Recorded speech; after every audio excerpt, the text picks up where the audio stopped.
The Tenebrous Chronicle of Lysandra Vane. Prologue. The scrivener's fear and the black wax seal, a necessary caution and excommunication. 1. Hear this, citizen or subject, whose soul the volume seeks. Abandon all your hope and what salvation speaks. You trespass on the chart of the adversary's hand. Not heresy we preach, but what the voids command. The heresy must bend where one must truth distort. But this is anti-gospel, a chronicle of naught. It issues from the soul that did the world defy, the wickedest soul born beneath the English sky. 2. We scriveners were sent, the manner to survey, and found this book secreted from the light of day. It lay within the walls, within the cold, damp brick, a forgotten vault that made the breathing air feel sick. It was encased in hide, a grey and dreadful shell, and bound by 7 knots, pulled taut by ancient spell. They were the human sinews, hardened and turned cold. The volume fought the light, a story to withhold. 3. A heavy clasp of brass held fast the wicked tome, secured by cold black wax that sealed its evil home. More black than grave-damp soil where Essex marshlands lie, its seal was not a crest, nor banner raised up high, but one abhorrent mark, a star of 7 points, a geometric lie that every soul disjoins, a sign of utter ruin, known only to the few, the terrible belief of those who hate the true. 4. The script within is dated from the year 1605, a record of the life that kept its scorn alive. It tells the measured treason of Baroness Lysandra Vane, a heart that saw the world consumed by pointless pain. She watched the butchery of the succession's wars and chose the beckoning void beyond the broken laws. She courted the abyss, the nothingness and night, rejecting mortal Christ for the tenebrous fire's light. 5. Let this be one dire counsel, sealed by the fear of God. Suffer not these black words to be at all trod. For the spirit of the woman, unbound and ever cold, is bound to these black leaves by stories to be told. To read is to invoke her parasitic grace. To know the final truth is to abandon grace. You trade your living soul for one appointed place.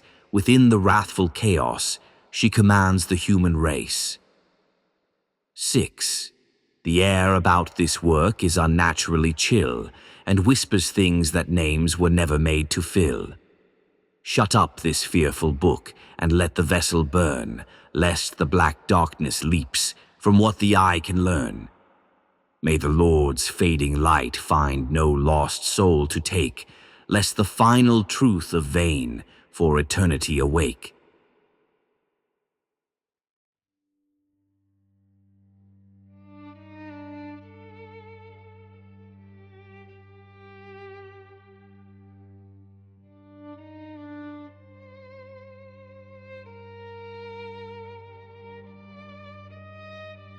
Chapter 1. Aethelred Hall, built on bleeding stone. The estate of the Vanes did from the earth erupt, a monstrous edifice whose geometry was corrupt. Of unforgiving stone, of black and heavy brick, it stood above the marsh where air was foul and thick.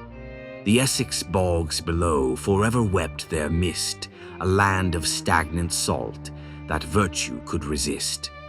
The hall was late Tudor, yet arches stood so grand, hinted at old powers unknown to England's land. The superstitious folk, beset by fear and doubt, cried that its ancient base was built on bleeding out. They spoke not of the stone, but of the very soil, where terrible old deeds demanded endless toil. This folklore was the gloom the Vane line did inherit, that status was not won, but bought by wicked spirit. They were not masters here, but captives to the ground, by heavy unseen chains, forever to be bound. Within, the house became a shrine of petrified night, a magnificent gloom where shadows slew the light. The staircases of oak were damp, worm-eaten, old, as if the sweating wood the secrets had been told. No sun could pierce the deeps of any lower floor. The light that slipped within was sickly, pale, and poor. The atmosphere was thick with mildew and old dust, a metallic cold scent of rot and failing trust. The family's failures in history engraved were on the tapestries their ancestors had saved. The bloody civil wars, the conflict and the strife showed courage that was vain and cost the hero's life. The galleries displayed their doomed ambitions' shroud, dissolving into holes among the silent crowd. The hearth called out the solar, a word ironic now, for fires burned pale and weak before the house's vow. The heart of the decay was purely in the mind, a solitary madness that no escape could find. The generations fell to melancholy's snare and sought forbidden truth in silent, stark despair. They stared into the marsh where nothing they could see reflected back the void of their own destiny. It was within this cold, this echo of the sin, that Lysandra's dark fate was destined to begin. This monument of failure, ambition unfulfilled, would forge the final soul its purpose had distilled. She drew her breath in the walls that knew the void's command. The marshes were her nurse, the darkness was her hand, and the very air she breathed was heavy with the claim, the promise of the ruin she would unleash and name.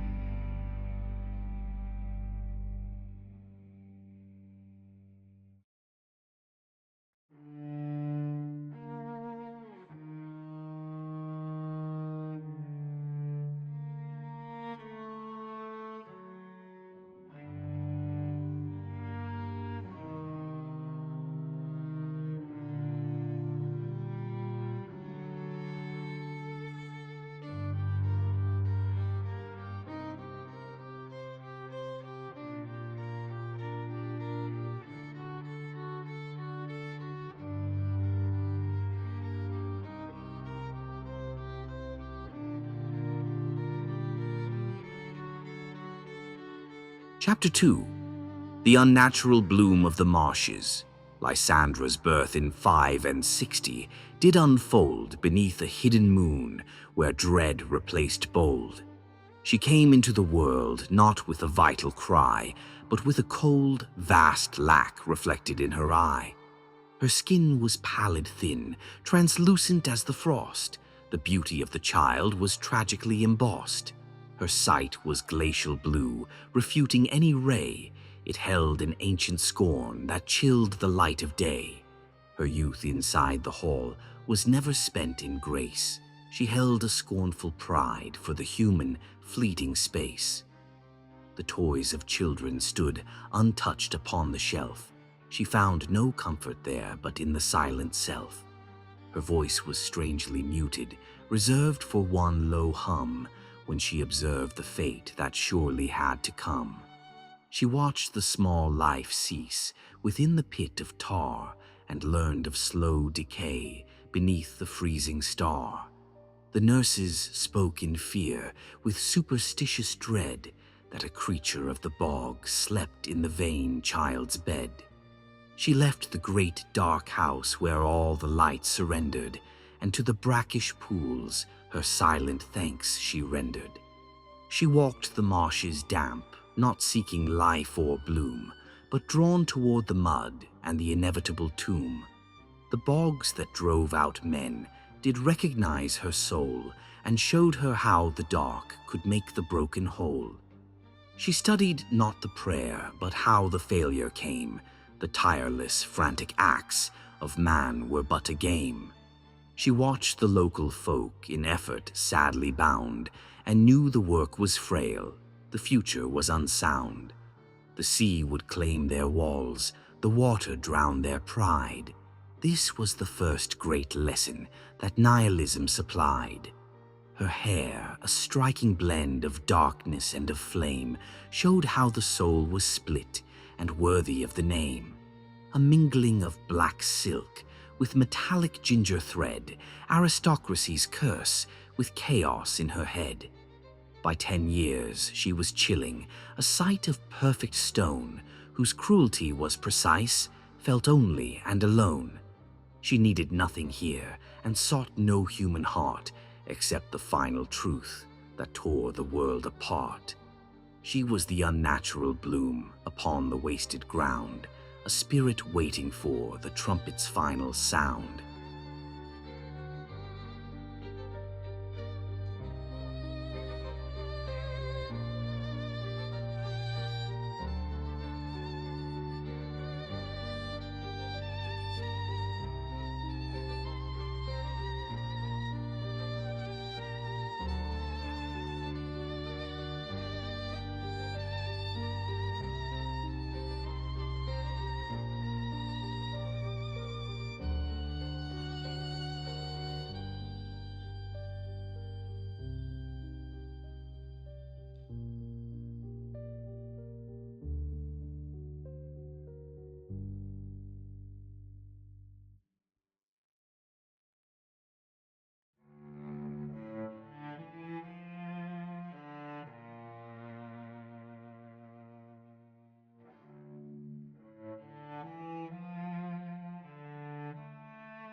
Chapter 3.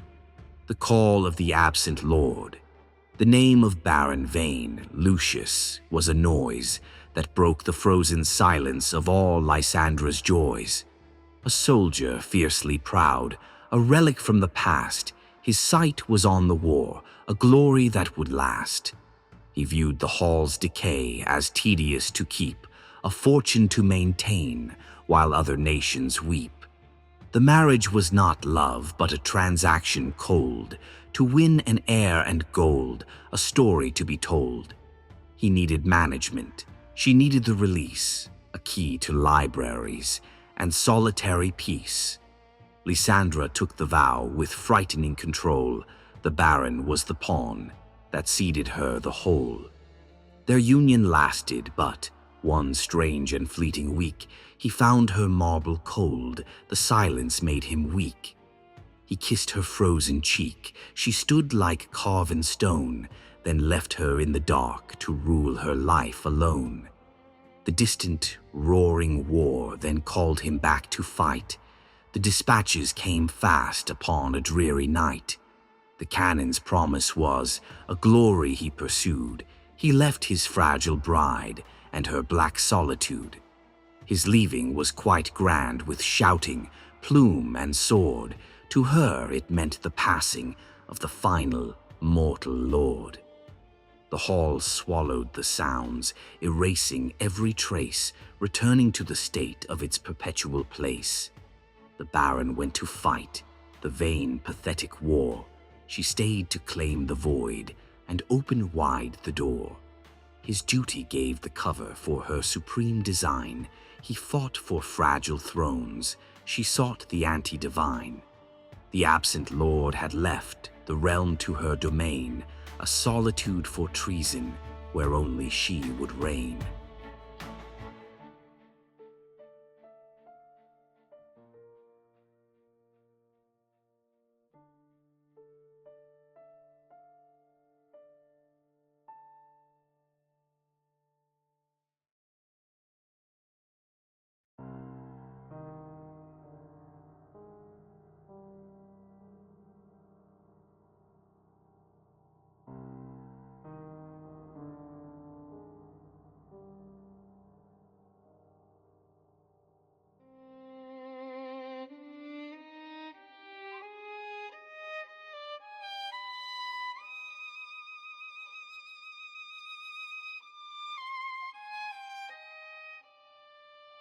Chapter 4. The Stillness of the Cradle. The absence of her lord, the Baron, felt quite vast, but cold internal life was growing quickly fast. Lysandra showed no grace nor tenderness within. The pregnancy was held as a biological sin. She viewed the sacred state with scientists' cold eye, a vulnerability the flesh could not deny. She bore the child only to keep her high command, an heir to seal her rule upon the vain wasteland. The birthing chamber watched upon the lonely wing, the stage for agony the final doom would bring. The labor was prolonged, the midwife prayed and sighed, a strain that matched the light the marshes had denied. The infant came at last, a perfect human shape, but silence was the sound that offered no escape. No cry arrived at all, no breath, no vital beat, but only waxen stillness, cold porcelain complete. The midwife wept aloud, consumed by holy dread that wicked spirits claimed the soul upon the bed. Lysandra did not scream, nor utter any curse. She only stared down deep upon the tiny hearse. In that profound quiet, the final truth was known. The effort of all life was pointless and alone. The failures she observed, the doom of time and man, were crystallized in proof to ruin her short span. The Christian God had sent a tragedy so stark, a pointless, cruel design, delivered in the dark.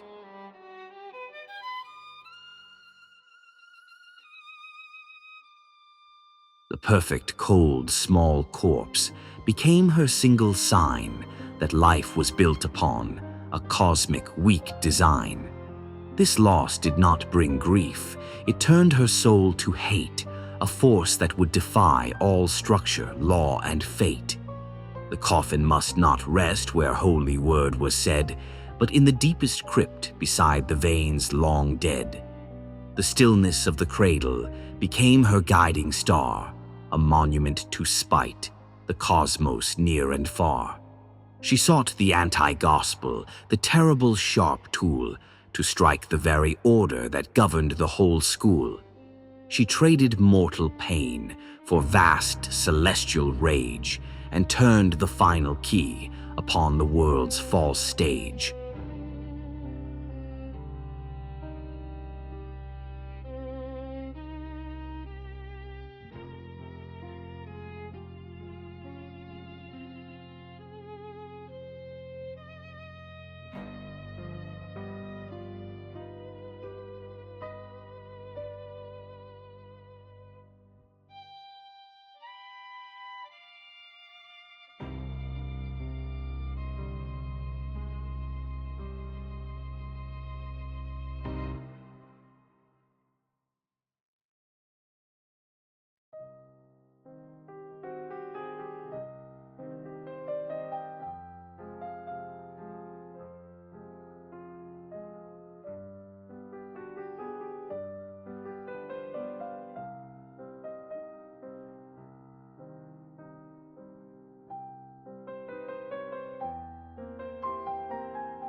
Chapter 5. Whispers from the Crypt of the Unbaptized.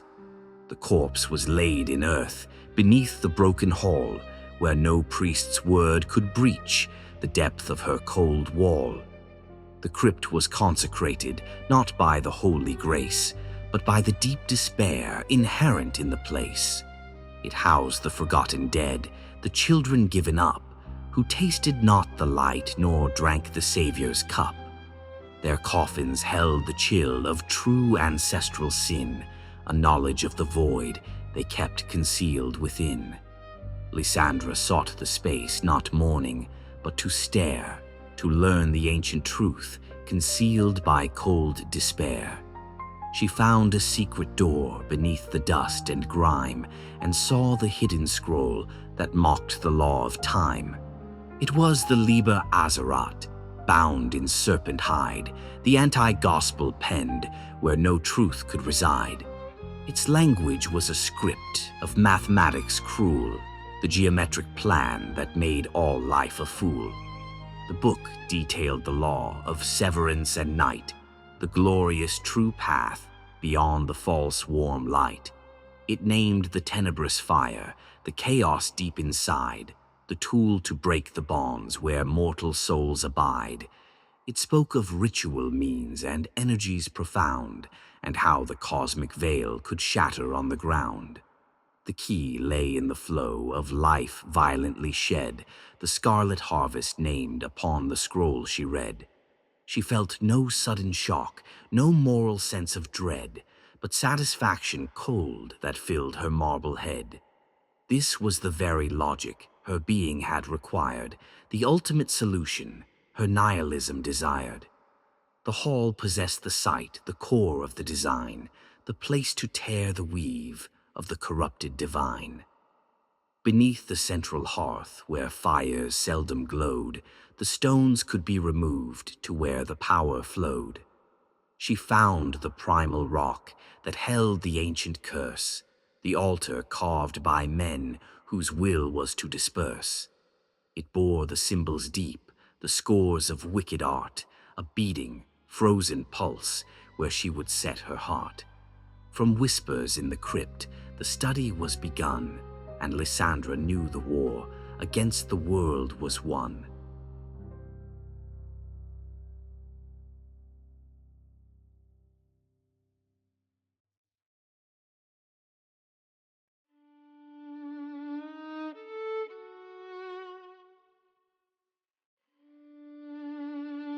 Chapter 6. The Scholar of the Tenebrous Fire. The Liber Azerate lay open on her knees. She studied geometry and dark philosophies. The anti-gospel taught that suffering was the sum, that creation was mistake, and chaos had to come. She found no earthly grief, no tears to wash the eye, but intellectual rage against the living lie. She saw the flaws of God, the weakness of his law, and knew the universe was built upon a flaw. The mind of Lysandra became a chilling tool, ignoring human warmth, rejecting the whole school. The text she memorized was not a path of faith, but blasphemous science delivered up by death. She worked the cruel equations, she learned the awful sign, how mortal energy could break the anti-divine. She understood the void not as a place of dread, but as a cleansing force where all things must be bled. The sorrow she had known, the loss of child and man, was traded for the scope of a nihilistic plan. She was the cold high priestess. She took the scholar's vow. She knew the time for thought was ending, even now.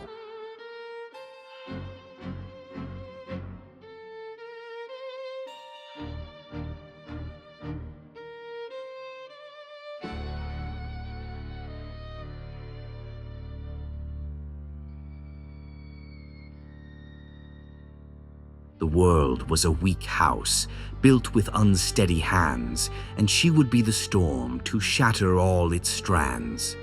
Her purpose was resolved, her focus absolute.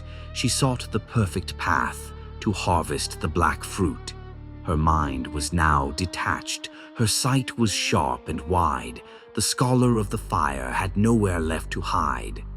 She saw the final act with clarity profound, and knew her work would leave no remnant on the ground.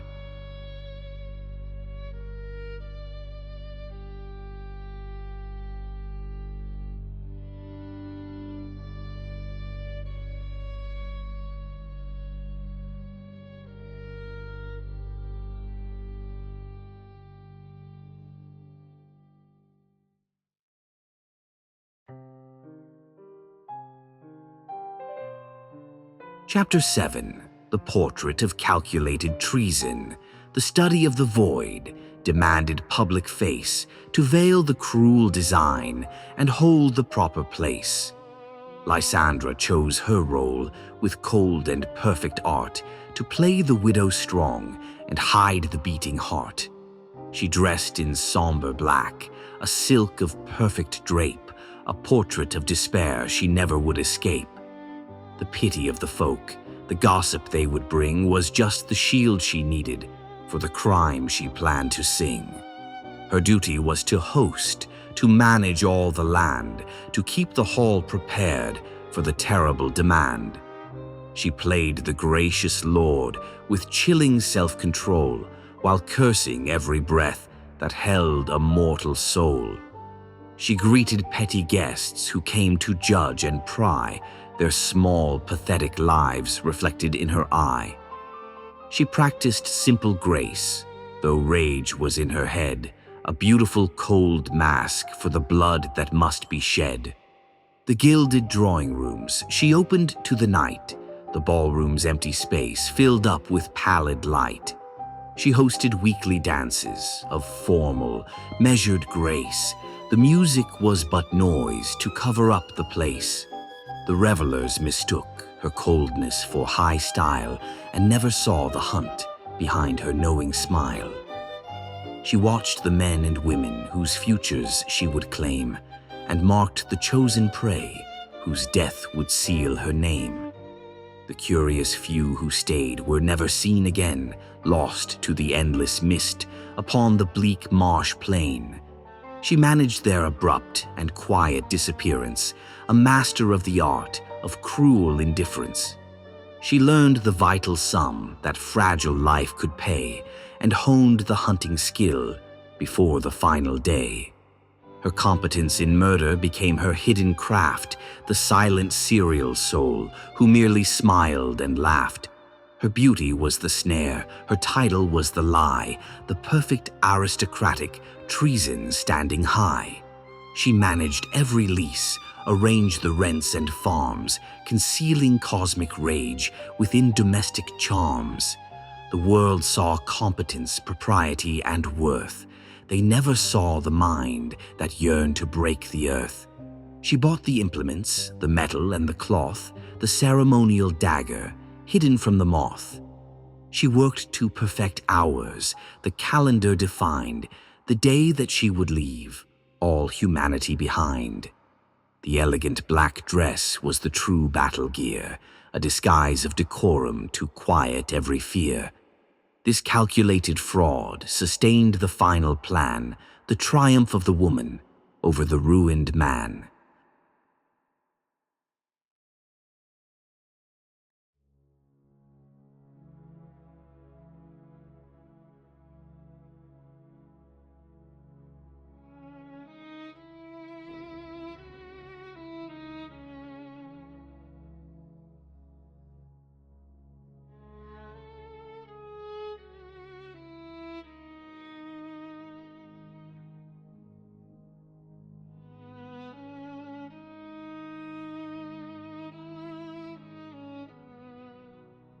Chapter 8. The romantic depravity of the guest wing. The calculated work demanded life be spent, and Lysandra arranged her cruel experiment. She chose the victims well, the young, the proud, the vain, whose brief and vital lives held nothing to restrain. The scarlet harvest was a necessary trade for energy profane, meticulously made. She used the guest wing's charm, the velvet and the lace, to trap the chosen souls within her deadly space. She formed a wicked circle, named for a darkened star, a secret social club that traveled near and far. It promised libertine, philosophy and wit, a bold, forbidden space where ancient laws submit.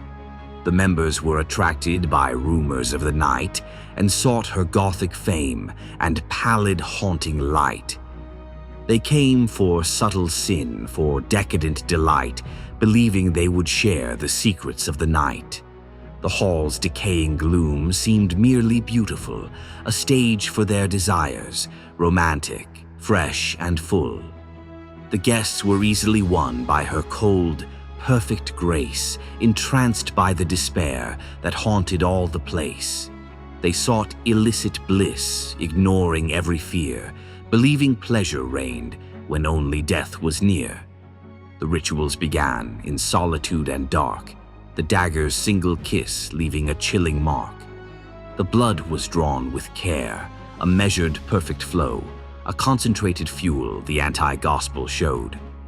She used the stolen life not for revenge or greed, but as a chilling part of the structural need. Each death was a component, a necessary sum to break the cosmic law and usher chaos to come. The nights passed in a blur of elegance and dread. The living never knew the number of the dead. The Baroness received their thanks with chilling ease before she sent them off to join the silent seas. The depravity was masked by dignity and form, preparing Aethelred Hall to weather the true storm. Chapter 9. The Dance of the Elevenfold Current. The final key required to break the world's design was dissonance, not song, but music anti-divine. Lysandra claimed a tool, a heavy instrument, the viola da gamba, upon dark purpose bent. Its strings could catch the air, the pressure and the heat, the sorrow and the rage that made the rite complete. She played no earthly tune, no melody of man, but structural equations that finished up the plan. The music was the flow of pure, deliberate spite, the geometric sound that fractured day from night. It was the elevenfold current's cold command, a rhythm for the void that no soul could withstand. She pulled the bow across the strings of dying wood and summoned the great chaos that she had understood. The notes were not for ears nor meant to be enjoyed, but calculated vectors fired into the void. The sounds rebounded off the ancient black oak pane and traveled deep beneath the hall of Lucius Vane. They struck the primal rock, the altar cold and deep, and woke the sleeping curse that ages had to keep. The house vibrated now with meaning and with dread, the song to wake the world's forgotten, hungry dead. The current was alive, the energy secured, the final, necessary power was endured. The floorboards of the hall became a wicked stage, set for the coming act of overwhelming rage. She ceased the fatal sound with cold and silent ease. The silence after music brought the soul release. The time for theory past, the final moment near, the consummation brought without regret or fear. Chapter 10. When Darkness is Your Lover. The ritual was prepared, the geometry was set. The time for mortal doubt Lysandra would forget. She stood before the crypt where light did not reside. Her final human self she willingly denied.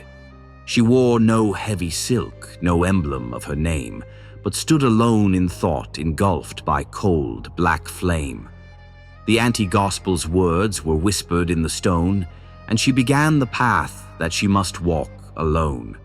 Her soul felt the withdrawal of every mortal tie, the pain of severance beneath the cosmic sky. The loss of kin and cause, the failure of all hope, was gathered in one force upon the chilling slope.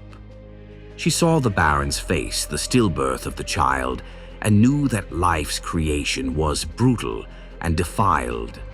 The bitterness she held, the rage that knew no end, was not the tool of hate but a necessary friend.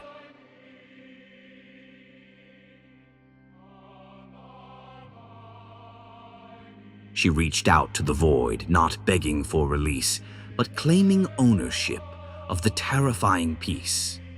The darkness wrapped her close, a pressure like a hand, the cold, final comfort no heart could understand. She welcomed the destruction, the promise of the night. She traded fragile love for infinite black light. This final, crucial act was not a sacrifice, but liberation won at an extravagant price. The darkness was the lover she had always sought, the absolute true answer for which she long had fought. She gave her mortal soul, her presence and her name, and took the empty throne within the cosmic game. Lysandra ceased to be and became the one she served, the vessel for the power that she had well deserved.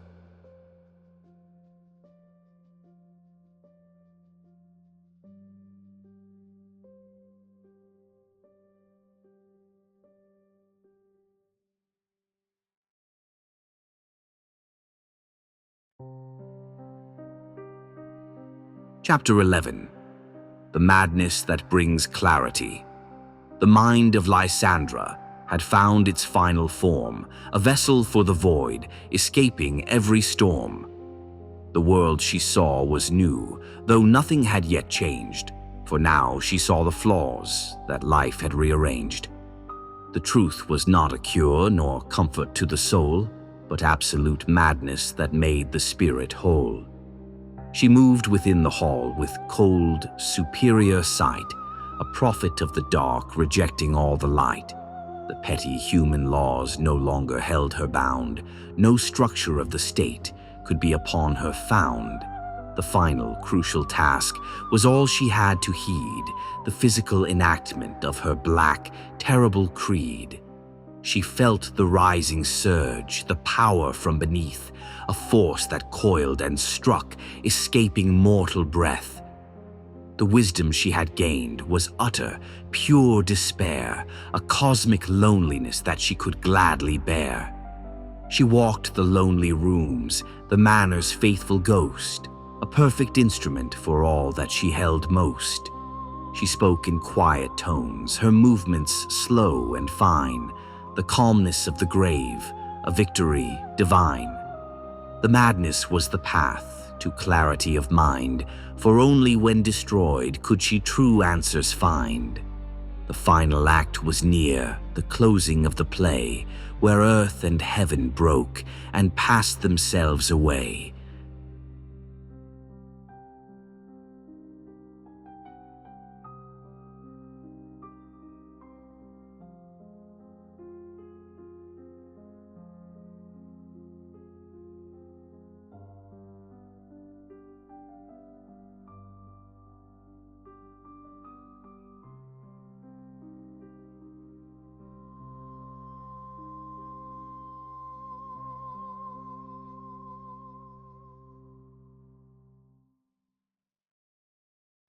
Chapter 12.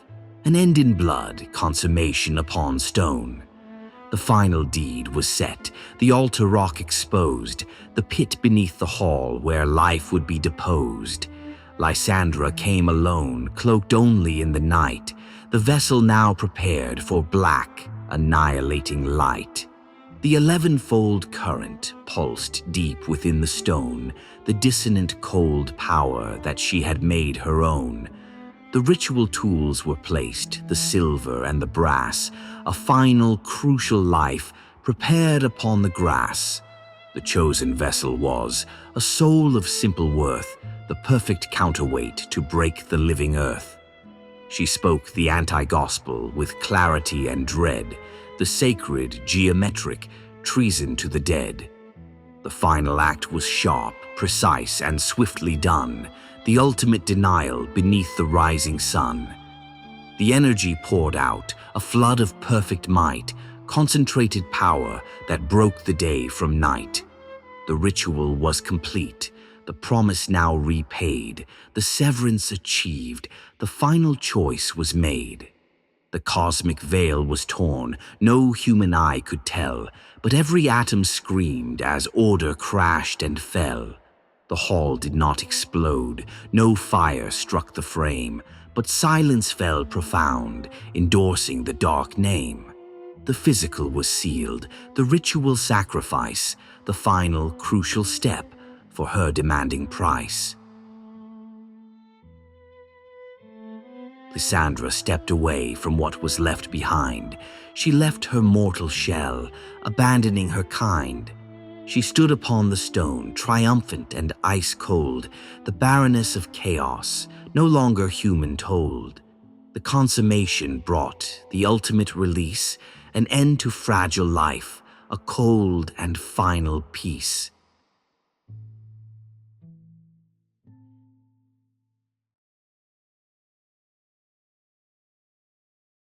Chapter 13. The Void's Cold Embrace and the Enduring Relics. The ritual was done, the ancient stone was cold, the final, crucial truth, the Void had now been told. The power settled fast without a fiery trace, a chilling, absolute destruction of the place. The air within the hall became profoundly still, the final deep success that answered Lysandra's will. No sound of earthly life could be detected there, but only empty space and permanent despair. The presence of the Vane was everywhere and vast, a terrifying ghost that held the future fast. She was not truly dead, nor had she quite been born, but stood upon the edge where cosmic veils are torn. The essence of the Void remained within the bricks, a cold, indifferent power that played its silent tricks. The marsh now seemed to breathe, the water moved with dread, in silent reverence for all the newly dead. The manor was conserved, a vessel now complete, to harbor the new law where endless shadows meet. It was a perfect shrine reserved for the blaspheme, the realization true of Lysandra's cold dream. The walls absorbed the deed, they soaked the chilling fear. The hall became a tool, a cosmic souvenir. It stood against the light, a silent monument, the evidence complete, on its cold purpose bent. Upon the altar rock she left a human cost, the ritual achieved, the mortal self was lost. Her severance was made, complete with final scorn. Her severed head remained upon the cold rock borne. Her left hand lay beside the dagger on the stone, the only parts of flesh she claimed as truly known. These relics were the marks, the only truths left here, a chilling final sign that banished every fear. The viola da gamba stood silent in the room, its strings no longer wept, but yielded to the gloom. The music was fulfilled, the current had been drawn, the anti-gospel song was sung before the dawn. The silence now declared the final dreadful sway, that structure had collapsed and order passed away.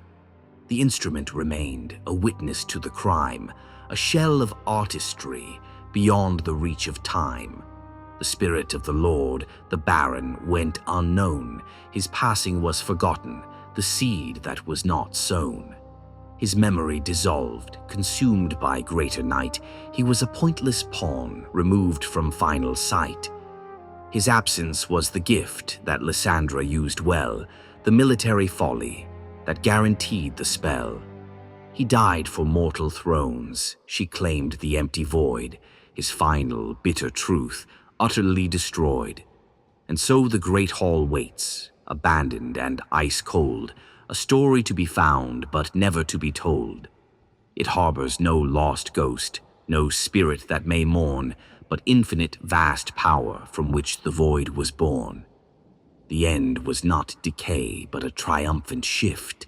The cold embrace achieved the final, awful gift.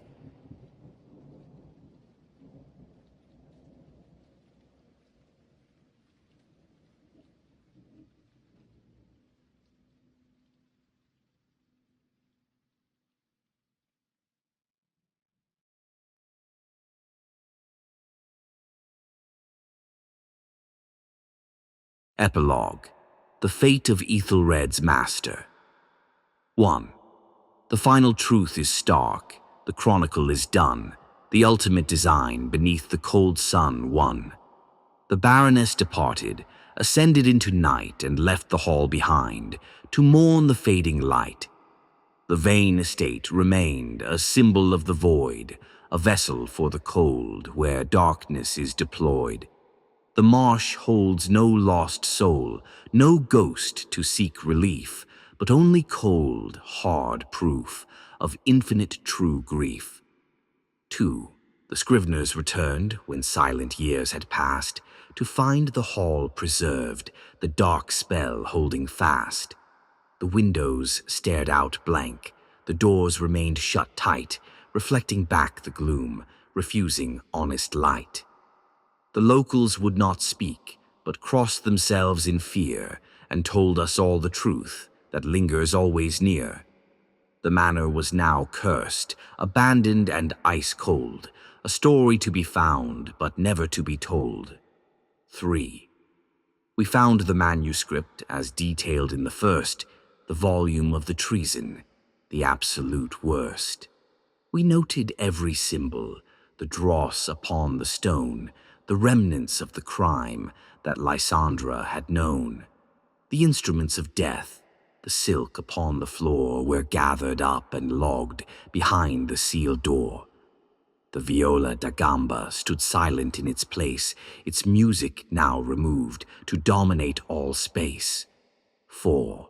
The final act was hidden beyond the mortal ken, the shift of all the laws that govern foolish men.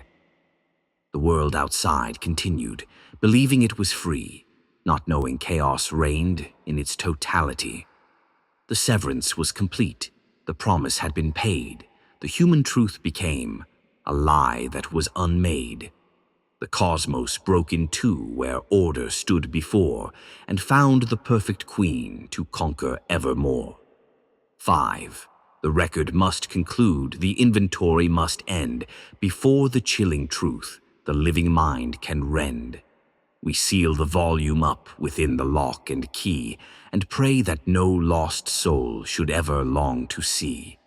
The manuscript remains, a terrible dark threat, the knowledge of the void we dare not quite forget.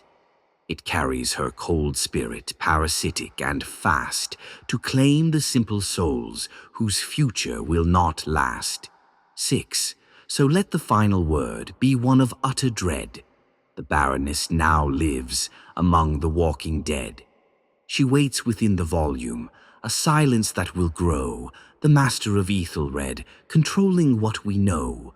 Close up this fatal book, consign it to the flame, and pray that heaven hears your whispered, fading name.